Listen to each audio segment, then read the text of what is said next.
Fallout 76 is probably one of the most fascinatingly bad and broken games that I've ever played, and it's shit on so many levels that I don't think that I could review it in my normal format. As a result, I've decided to do none other than split this video up into sections where I talk about each problem and all related problems in detail.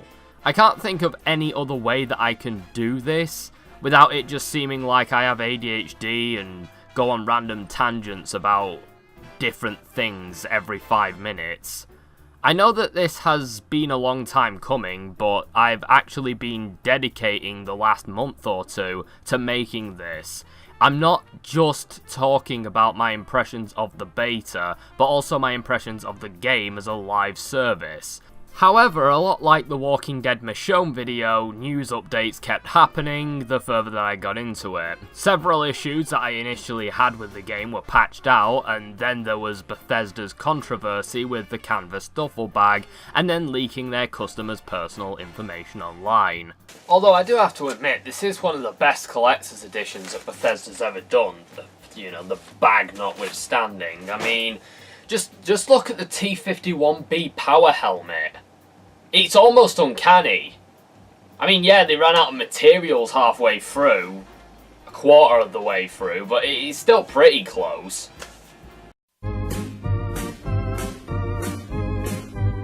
I'm gonna try. Like previous Fallout games, you're on a quest to find something. In Fallout 3, you were looking for your dad, in Fallout 4, you were looking for your son, and in Fallout 76, you're looking for the fucking point. And spoiler alert, there is none. The main storyline is that the Overseer has left the vault and left a bunch of tapes behind in her wake, and you have to find them, pick them up, and listen to them. I was so excited because I used to come to this same farm when I was a kid. I remember one year at the autumn festival, me running through the corn maze, going every which way, Mom and Dad yelling after me to slow down.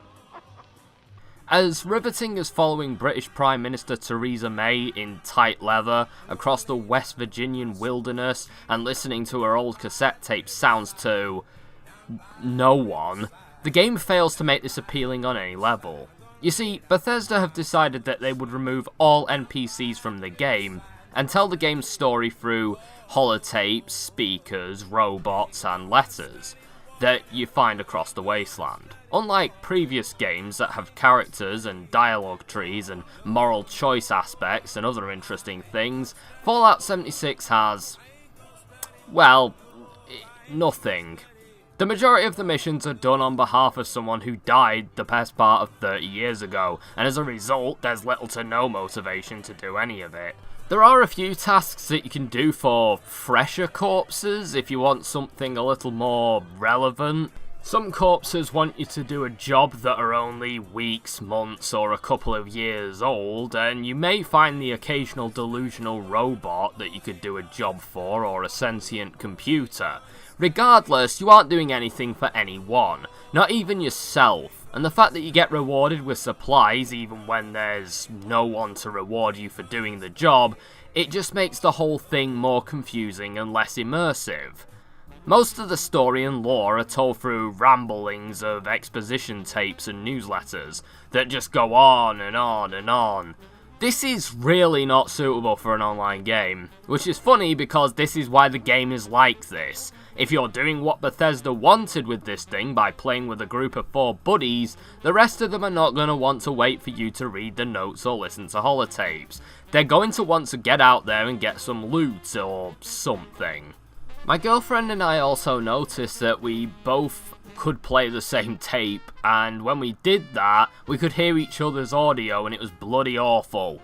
Not that there's much worth paying attention to in the audio cassettes anyway, as a lot of them are irrelevant, boring, contrived, or complete nonsense. There's a series called Survival Stories where a bunch of people recorded their stories onto tapes because of the whims of some random people in the town who decided that this could be a thing that trends. It really doesn't make any sense to me why these characters bothered to record their stories, especially when they come from all weird backgrounds. The problem that I find is that What used to be the exception is now the norm, and as a result, it means that not much can surprise the player. In Fallout 3, one of the big twists in the game was the President of the United States being a computer. It was an impressive reveal given that it was against the player's expectations, and though we weren't aware of the possibilities, we weren't exactly deprived of them either. By that I mean, it's more than possible for the President of the United States to be a human, ghoul, super mutant, or machine in the game's established lore. In Fallout 76, well, there are no human NPCs, so it would have to be a computer or a robot, maybe a super mutant, since there's a super mutant trader who you can randomly encounter, and he's like literally the only organic being you can meet in the world. And all he does is buy and sell things. Stunning. Fucking stunning. The point is that the game has eliminated all possibility of surprising you. If there's no possibility of being surprised on a boring as fuck quest, then there's nothing to save said quest.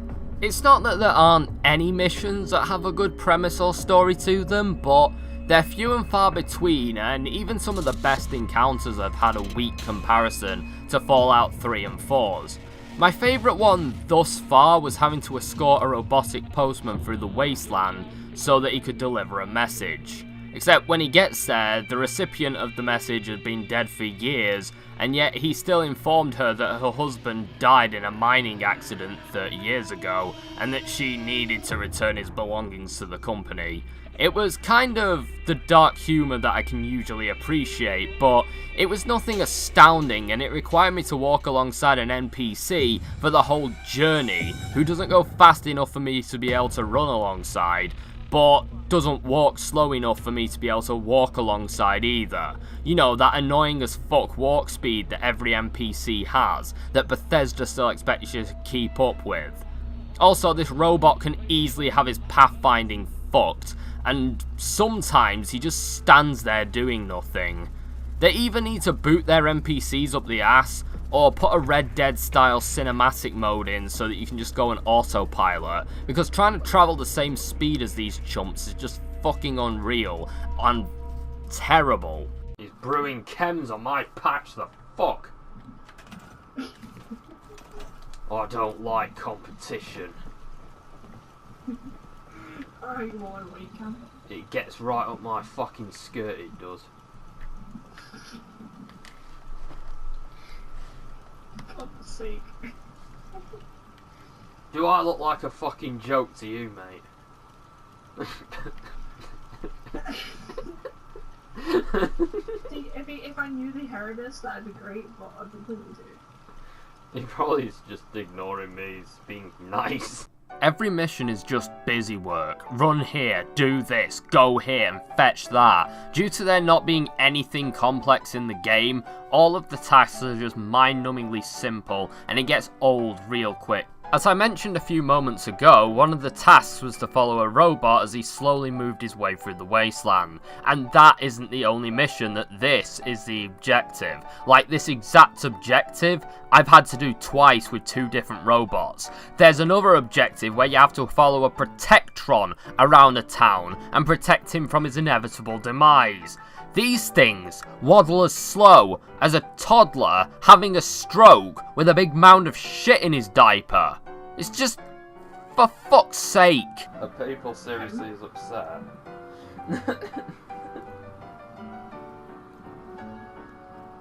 What the fuck happened to this Brahmin? There is no incentive in these situations to actually assist the idiot robot, because even if you pass with flying colours, he's just going to gulp up quite a bit of time. Bear in mind as well that you're expected to do this daily, and I would much rather consume a raw can of dog food on a daily basis than do this fucking asinine shit. The quests aren't great when they work, but they're a whole different ball game when they don't. One mission required me to go to kill Ewan, and when I found Ewan, he was already dead on the floor. And no, shooting his corpse and dismembering it, that didn't count. I had to kill him when he was alive, and he was dead. So good luck with that. I also spent the best part of 2 hours doing a quest that I found out was broken and Bethesda hadn't fixed it yet, despite knowing that it was broken like 3 weeks before releasing the game. So, thanks you arseholes. Thank you for making me run to the top of the map to fix a machine that I can clip through and can't interact with until you fix the cunt. They have patched it since, but I found the threads referring to this problem in the beta about 3 weeks before I encountered it. Like, there's no excuse for that. Your quests should be like your top priority for shit that should work.